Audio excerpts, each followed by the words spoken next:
नाम क्या है? योगेंद्र कुमार राठौर। योगेंद्र जी, एक मामला है बच्ची को लेके, बेटी को लेके, अभी तक न्याय नहीं मिला है। हाँ जी, क्या मामला है पूरा? ये मामला है जी, मेरी बेटी की शादी 29 अप्रैल 2017 को हुई थी जी। उन्होंने इनोवा गाड़ी की मांग कर, उसके बाद में हम गए समझा बुझा के उनको आ गए सर। फिर कुछ दिनों बाद 5-4 महीने बाद फिर यही काम हुआ जी। ऐसे करते करते बेटी को बेटी हुई, उस पे उन्होंने उसको प्रताड़ित किया कि बेटी होगी तेरे, लड़की होने के उसमें हम सूचक भी दिया हमने खूब अपने अनुसार जो भी हमसे बना। अभी पिछले साल लड़का हुआ जी 6 नवंबर को 6 नवंबर को लड़का हुआ। 6 दिसंबर को हमने सूचक दिया जी, खूब बढ़िया। यहाँ के 10-20 आदमी गए थे हमारे साथ में। अब जी सूचक देने के बाद में फिर उनके घर में यही भाई कुछ नहीं लाए, ये क्या दिया, कुछ भी नहीं दिया। अब सर 9 जून को हम गए थे, कुछ बात हो गई थी घर में, उनके लड़की को परेशान कर रहे थे। हम गए, मैं और मेरा बेटा और मेरा साला और एक और गया था पड़ोस में से लड़का। वहाँ पे उनकी बातचीत जैसे हुई, हमने उनको समझाया। वो कह लगे जी आगे से ऐसा कुछ नहीं होगा, कोई शिकायत का मौका नहीं आएगा। 10 तारीख की रात को हम आराम से बैठे खाना ना खा के छत पे, तो 11 बजे 11:15 बजे के आसपास फ़ोन आया मेरे पास उसके लड़की के जेठ का कि तुम्हारी लड़की की तबीयत ख़राब है, मेघा की। फिर तुरंत दूसरे ने फ़ोन लेकर करा कि लड़की ने दवाई गोली खा ली है, आप यहाँ आ जाओ सर्वोदय में। वहीं से फोन आया? हाँ जी, सर्वोदय से। हम सर्वोदय गए, मेरी मिसिज। वहाँ पे हमने पूछा, मगर मेरी बेटी से मिलवाओ मुझे, कहाँ है मेरी बेटी। उन्होंने 1 सेकंड में कह दी वो तो मर गई। कैसे मर गई, हमें रोआ पिट्टी होगी सर। वहाँ पे फिर वे आ गए पुलिस वाले तिगांव थाने से, उन्होंने जो नाम वगैरह लिखे फिर वहाँ ले गए सब जहाँ पे रखी थी सब गृह में। वहाँ पे दिखाई तो उसके चोट के निशान थे जी, जो अब फ़ोटो में भी हैं सर। वो चोट के निशान हमने पूछे तो उन्होंने बताया इनका गाड़ी उछल के और सीट वो लग गया गेट, जबकि पूरी गाड़ी में फोम लगी हुई है सर। अगर गेट भी लगा तो खून लगा होता उसमें। जब वो उसकी जिठानी आई है तो वो आगे क्यों बैठी, उसको पकड़ के बैठना चाहिए था सर उसको। फिर हमें किसी ने बताई कि जैसे फांसी, उन्होंने बताया कि फांसी पे अपने आप लटकी है, तो लटकने के बाद की चोट है, ये पहली चोट है। ये तो डॉक्टर साहब ने लिखा होगा। पहले आपकी बेटी का फोन आया आपके पास? हाँ जी, दोपहर को मेरे पास फ़ोन आया था, पापा ठीक हो? मैं कहा हाँ बेटा ठीक हूँ। कह रही क्या कर रहे? मगर बेटा मैं तो लेट रहा हूँ, तबीयत ऐसी रहे, मेरी शुगर है मेरे। बोली चलो पापा मैं फिर सांझ को करूँगी फ़ोन। मगर बोली मम्मी कहाँ? मम्मी तेरी मकर किचन में लगी हुई है। कह रही पापा मैं शाम को करूँगी फ़ोन।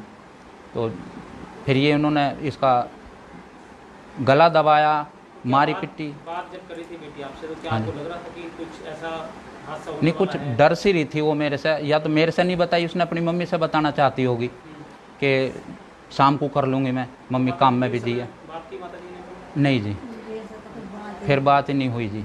फिर तो हमने तो वो सर्वोदय में ही देखी जी, जो उन्होंने मार के डाल रखी थी। अच्छा जी, फिर वो जब हम अगले दिन यहाँ से गए वहाँ पे, तो वो वहाँ पे नहीं थे मंझावली वाले, वो बैठे वहाँ 20-30 सरपंच और एमएलए वगैरह को लेके तिगांव थाने में कुर्सी पे। हमारे जो 20-30 आदमी गए उनको पुलिस वालों ने भगा दिया, बाहर चलो, यहाँ फालतू आदमी नहीं आएंगे, कोरोना हो रहा। अब उनको तो कुर्सी पे बैठा रखा सर। लड़के वाले पक्ष बैठे हुए थे? हाँ जी, लड़के पक्ष के वहाँ बैठे, मेरा हाथ पकड़ के चलो यहाँ आ जाओ और फैसले की बात कर लो। मैंने कहा मैं फैसला नहीं करूँगा, ना मैं फैसला करूँगा ना अपनी। वाली जो बात है किसने बोली? पुलिस वालों ने बोली? नहीं, जो उनके साथ में थे, वो गांव के आसपास के जो भी थे, उन्होंने बोला उन बच्चों से, जो 3 भाई हैं, वे हमारे लड़की बिहाई थी जिनके, कि इनके पैर पकड़ो, माफ़ी मांग लो। मैंने कहा ये माफ़ी ऐसे नहीं मिलेगी जी, मेरी लड़की दे दो, केस ख़त्म, मैं अपने लड़की को अपने घर ले जाऊंगा। वो बोले ऐसे कैसे हो जाएगा? मैंने तो फिर तो केस होगा सर। अब जी 2 घंटे उन्होंने लगा दिए, हमारे सबको बाहर भगा दिया। वो कुर्सी पे बैठा रखे, 20-30 कुर्सी वहाँ डाल रखी थी सर थाने वालों ने। अब जी वहाँ फिर लास्ट में यही हुआ, वो फिर पकड़ के मुझे वहाँ ले आए। आईओ के सामने बैठा मैं, महेंद्र सिंह के, वो भी यही कह रहे आईओ साहब कि जाओ थोड़ी बात कर लो उनसे। तो इसकी शिकायत आपने कहाँ दी? FIR महेंद्र सिंह के पास। क्या वहाँ से लग रहा है कि आपको न्याय नहीं मिल रहा है? नहीं जी, मैं FIR करके हम यहाँ आए अस्पताल में सर्वोदय में, वहाँ से हमें डेड बॉडी हमारे हैंडओवर कर दी। वहाँ से फिर हम वहाँ गए BK में, BK से जी पोस्टमार्टम हुआ। वो डॉक्टर ने भी ये कही ये हत्या है। अब इसमें पता नहीं क्या लिखा डॉक्टर साहब ने, क्या नहीं, मैं अनपढ़ आदमी हूँ सर। वहाँ से आने के बाद में अगले दिन फिर हम गए थे गांव थाने में, उन्होंने हमें ये FIR की कॉपी दी और फिर बोले ACP के पास चलो।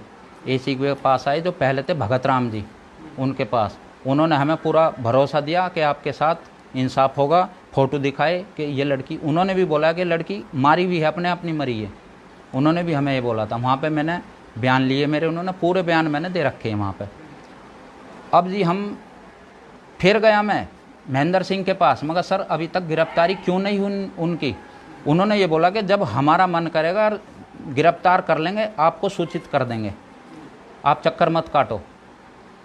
फिर मैं CP ऑफिस गया, वहाँ से मेरे को एप्लीकेशन दी, एक एप्लीकेशन मुझे दे दी, ये लिख के कि आप DCP के पास जाओ बल्लमगढ़ से मेरे को बोला आप वहाँ जाओ SHO के पास। SHO साहब के पास गए, उन्होंने बोला जो दोषी होगा हम अपने आप पकड़ लेंगे, आप जाओ यहाँ से। हमें ऐसे धमका कर भगा रहे सर, जैसे हमने कोई गुनाह कर रखा हो। वहाँ के मतलब जो इंचार्ज, चौकी इंचार्ज, हाँ, चौकी इंचार्ज भी और SHO साहब भी, उन्होंने मेरे को बोला आप जाओ, जो गुनाहगार होगा हम अपने आप पकड़ लेंगे, आपके कहने से नहीं पकड़ेंगे।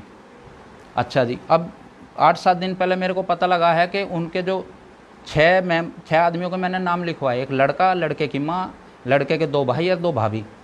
अब ये पता लग रहा है कि उन्होंने ACP साहब ने जो नए आए हैं उन्होंने उनका नाम काट दिया जी। क्यों काटा नाम? मतलब नाम लिखवाया था उस समय? हाँ जी, नाम लिखवा रखे जी, इसमें भी हैं FIR में। FIR में नाम है, लड़के का दीपक नाम है, लड़के की माँ का संतोष, और लड़के के भाई का विनोद, और उसकी मिसेज का परमिता, छोटे भाई का सोनू और रानी। ये नाम हमने लिखवाए हुए हैं सर।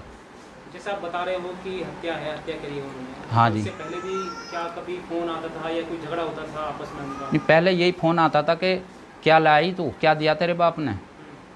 मैंने 3 साल में जितना मैंने दे दिया, शायद मेरे परिवार में, जो मेरा परिवार है गांव में, शायद ना दिया हो किसी ने इतना।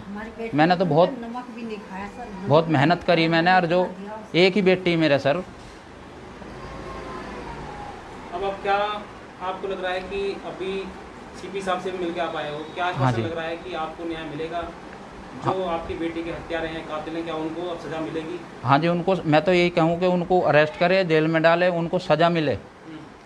जब हमारे आत्मा को शांति मिलेगी, हमारी बेटी को न्याय मिलेगा। वो भी ये सोचती होगी मेरे बाप ने मेरे को कहाँ डाल दिया, जो आज मेरी हत्या कर दी उन्होंने। कोई अपील करना चाहोगे आप? हाँ जी, कोई अपील करना चाहोगे सरकार से? ये है जी, यही अपील है जी, यहाँ के जो मुख्यमंत्री साहब हैं मनोहर लाल खट्टर जी, वो भी देखें इसको।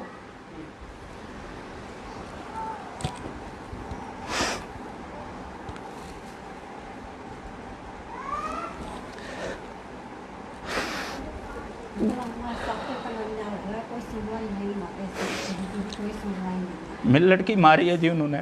खट्टर साहब से ये है कि वो इसको देखें, ये फ़ोटो देखें और इस पर कुछ ये करें कि जो हमारी बेटी को न्याय मिले। प्रधानमंत्री साहब से भी यही रिक्वेस्ट है हाथ जोड़ के कि नरेंद्र मोदी जी मेरी बेटी को इंसाफ दिलाओ।